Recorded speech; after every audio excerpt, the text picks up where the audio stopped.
Hello बच्चों, आइए प्रश्न को पढ़ते हैं। प्रश्न यह है, x बराबर 0 और x बराबर 2 पाई के बीच वक्र y बराबर साइन x द्वारा परिबद्ध क्षेत्र का क्षेत्रफल ज्ञात कीजिए।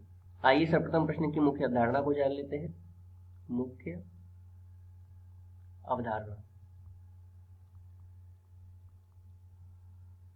देखिए, सर्वप्रथम हम इस प्रश्न को चित्र के द्वारा समझेंगे। यहाँ पर हमें फलन दे रखा है, वक्र दे रखा है y बराबर साइन x। तो देखिए, इसका हम ग्राफ बना लेते हैं। ग्राफ कुछ इस प्रकार से बनता है साइन एक्स का।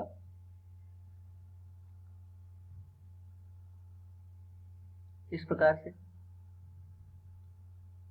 जहां पर ये 0 है, ठीक है। अब देखिए, जो साइन एक्स का ग्राफ होता है, इसमें 0 पर 0 ही मान मिलता है।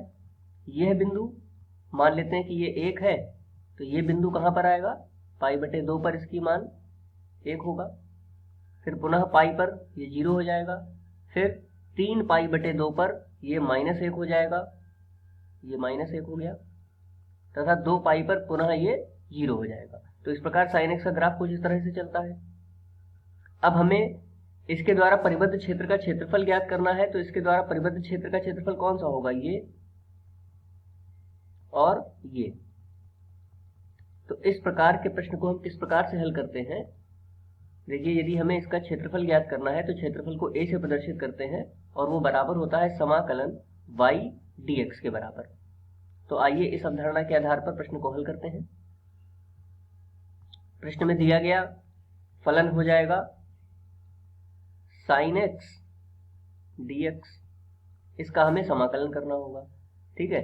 0 से 2 पाई के बीच में करना है, क्योंकि x बराबर 0 दे रखा है और x बराबर 2 पाई दे रखा है। तो हम देख रहे हैं ग्राफ से कि 0 से पाई तक ये धनात्मक है, फिर पाई से 2 पाई तक ये ऋणात्मक है। तो हम इसको 2 भाग में विभाजित करके हल करेंगे। 0 से पाई अलग कर लेते हैं, प्लस समाकलन पाई से 2 पाई और यहाँ पे साइन एक्स dx। अब देखिए, हम जानते हैं कि यहाँ पर क्षेत्रफल इधर धनात्मक आएगा, जबकि पाई से 2 पाई पे ऋणात्मक आएगा। और हम जानते हैं कि क्षेत्रफल कभी ऋणात्मक नहीं होता है। तो यहाँ पर क्या करेंगे? इसका मॉड लगा देंगे, या मापांक कह सकते हैं, तो मापांक लगा देंगे। आइए इस आधार पर इसको हल करते हैं। देखिए, साइन एक्स का समाकलन कितना होता है? माइनस का कॉस एक्स, और इसकी सीमाएं क्या दे रखी हैं? 0 से पाई। इसी प्रकार यहाँ पर मॉड लगा हुआ है, मापांक लगा हुआ है। यहाँ पर भी साइन एक्स का समाकलन कितना हो जाएगा? माइनस का कॉस एक्स, और जबकि इसकी सीमाएं क्या दे रखी हैं? पाई से 2 पाई, और ये कोष्ठक बंद हो जाएगा। अब देखिए, यहाँ पर यदि हम मान रख देते हैं तो कितना आ जाएगा? माइनस का कॉस पाई माइनस कॉस 0, क्योंकि उच्चतम सीमा माइनस निम्नतम सीमा लगा दिया है। इसी प्रकार यहाँ पर भी करते हैं मॉड। यहाँ पर आ जाएगा कितना? माइनस का cos 2 pi minus cos pi, ठीक है। अब आइए इसको और आगे हल करते हैं। तो देखिए, माइनस का कॉस पाई है, तो कॉस पाई का मान कितना होता है? -1 और ये माइनस, तो ये कितना हो जाएगा? प्लस का 1 हो जाएगा।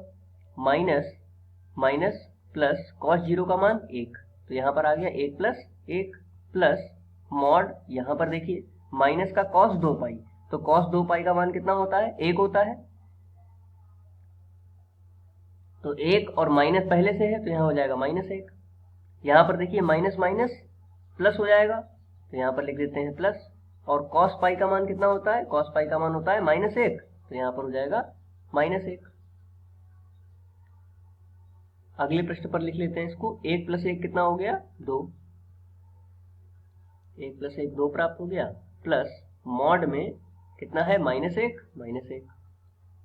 तो 2 प्लस मॉड -2, और -2 का मापांक कितना हो जाएगा? +2 हो जाएगा। तो 2 + 2 कितना आ गया? 4। तो 4 वर्ग इकाई ये इसका क्षेत्रफल होगा।